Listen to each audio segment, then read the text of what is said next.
Chairperson, sir, I rise to speak on the Judges Amendment Bill. I speak with some experience. I'm a senior advocate of the Supreme Court. The problems of the judiciary are not going to be solved by passing through ordinance an increase of 4 more judges in the Supreme Court. The problems are this, sir. The problems are the central government will not appoint women to the judiciary. They will not appoint lower caste to the judiciary. They will not appoint religious minorities to the judiciary. They will not appoint gay people to the judiciary. You only appoint judges who you think have your ideology. This will not go on record. No.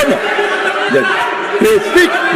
Sir, there are 30% vacancies in all the high courts.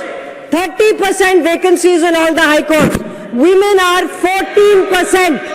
Women are 14% of all high court judges. 14%. The reality is that between scheduled caste, scheduled tribes, women, there are under 20% of the judiciary.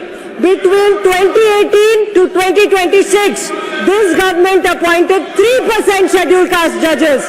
They appointed 2% ST judges. They appointed 12% OBC judges. These are the issues.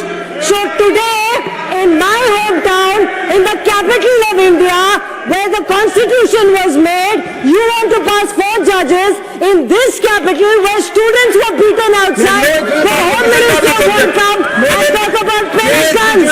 This is not a parliament. This will not go on the record. No. You have to speak on the bill. That will go on the record. You please speak on the bill. Speak on the bill. It is not about 4 more judges. You solve issues when you work with the Constitution. Bring the Home Minister to the